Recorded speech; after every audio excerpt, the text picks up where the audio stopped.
What's going on YouTube? It's always my name is Kevin or Kev, so welcome back to another Black Ops 6 video. In this video I'm going to show you guys my best settings and basically everything you have to know to have the smoothest gameplay and the best settings on the game. So without further ado, let's get right into it. Alrighty, onto my controller settings. So this is what I'm currently rocking right now. I am on controller, obviously. I play on a weird button layout, so my controller is currently broken. I play on Battle Beaver. I originally used to jump with my right button, now I jump with my left button. And I kind of just swapped them out on here, and then I obviously shoot my front triggers as well. Moving past that though, dead zone, which is really important, and this is a difference between controller and, like, you know, personal preference as well. But left stick minimum is at a 1, my left stick max is at a 90, my right stick minimum is at a 4. Now this is again personal preference and controller type. I have no dead zone on my controller, so I could really go down to 0, but I like the stiffness of 4 and the looseness of 4. So that's what I run. I run 4. Some pro players run 3, even 2, and some obviously run 0. We're rocking dynamic, obviously aim assist, and then instant. Some people use gradual. I don't really like the way that feels personally, but if you like it, by all means, personal preference. But I use instant. Moving along to movement, I haven't really changed anything at all. Sprint assist is set to on, and then 0 delay. Make sure sprint assist sideways and backwards is on. Mantle assist is off, crouch assist is off. Corner slice is personal preference. For you, it's going to look like you're slicing the corner, or you're leaning to the side. For the other enemies, it doesn't really make much of a difference. It doesn't do that, but it's just more so on what you prefer. So I run it on. I like the way it feels. You're doing it wrong if you're not doing hybrid. That's all I gotta say. Hybrid's better. You get no delay in your slide cancel, which just feels better. Sprint restore on. Slide maintain sprint on, because you know you gotta do that omni movement and all that. Mantle cancel reload. Doesn't really matter if it's on or off. I like to have mine on though, because I'm like, that's how it was like OG days. Movement, advanced movement right here. So I use single tap sprint. Now single tap run is a wave, but single tap sprint is what we're allowed to use. We're technically only supposed to use double tap, but right now it's not G8 and we're allowed to use single tap sprint. But yeah, that's what we run right now. So onto the graphic settings. This is what I rock. I'm running full screen exclusive. It's better for less input delay, better FPS. It's overall just better. I run on a 3070 Ti, 143 frames, or sorry, refresh rate. It depends on what monitor you have, but make sure you want yours at the very highest. Moving on below, we're gonna go 19 by 2080, 1080, and then all this is just random, or not random, but like automatic. I haven't really messed with anything. Nvidia low latency reflex or whatever.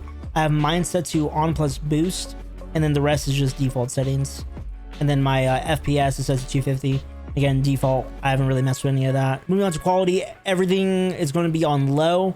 Fidelity cast is what you want to rock, and then you want to make sure it is on 100 right here. 75 to 100, you want to make sure it's at.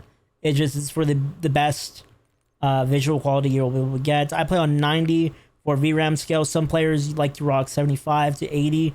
I play on mine's on 90. I got my PC optimized to put it on 90.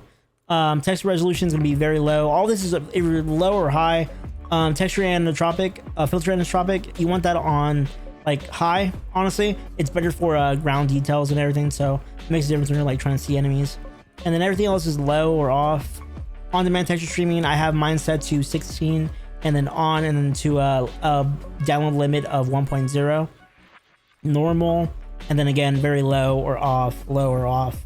Moving on to FOV, or field of view. So I play on 98. I've been playing on 98 FOV since MW3. I think it feels better. It just flows better. Again, some people rock 105 to 103. I like to play 98. Personal preference. So when you play on affected, it's when you zoom in. It's not going to zoom in your FOV. It's just going to play at the exact FOV that you're at. Independent is when you zoom in, everything zooms in with you. So it's just, it feels wonky when you're playing close quarter gunfights. I recommend affected 100%. And I also recommend playing on wide for weapon field of view, or default. Narrow is too weird. Moving along, world motion blur is off, weapon motion blur is off. Let's see, everything is set to like 50% least for camera like movement, and then camera shake or whatever, camera shake. So that's basically it for my graphic settings. Onto the audio settings. So this is what I run right here. I use Sucker Punch. Sucker Punch, it basically boosts your footsteps essentially, and it just makes it easier for so there's those critical S&D games where you really need to hear the other enemy and their footsteps. It's perfect for it. But the most important thing here though is going to be the configure frequency intensity right here. So your left and right channel are going to be the exact same. So I'm just going to show the left one, but you want to copy it onto the right one as well. So they're the exact same. And this is what you want to run right here. So 250, 500, 1K, 2K, 4K, 6K, 8K, 10K. Want to make sure you copy those settings right there, and you want to copy it onto the right side as well. I'm telling you, the moment you use these, you're I don't know what it is. You'll be able to hear everything. Everything's amplified. It's not cheating. Relax. But it is in the game that pros do use, and it feels a lot better. All right, this is the classes I would just be always rocking. This is the only thing I use. I use the Kepler Microflex, the reinforced barrel, ergonomic grip, and then the infiltrator stock and recoil springs. This is what I've been using. It has relatively no recoil whatsoever here. As you can see, no recoil whatsoever.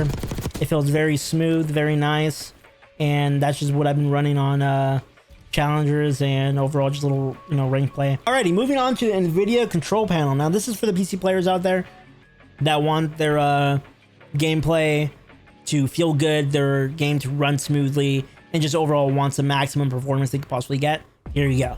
So this is what we are rocking right here. We are gonna go right here. You want to make sure this right here is set to performance, and then you want to switch to advanced 3D image settings. So switch it to my preference, emphasizing, and then set it to performance, and then switch it back to advanced 3D image scaling or setting. And then you want to go to change 3D settings, and you want to copy these exact settings right here. So I'm gonna go slow.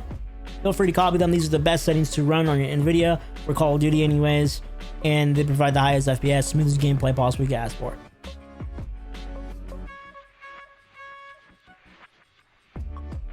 Alrighty, now moving on to the color correction and overall just like the vibrance of the game, because the game, not gonna lie, the last Call of Duty games have been pretty dull in terms of color, and this basically makes it pop. So you want your brightness to be at 55, you want your contrast to be at plus 55, your gamma at 1.19, your digital vibrance at plus 75, and then your hue at 0.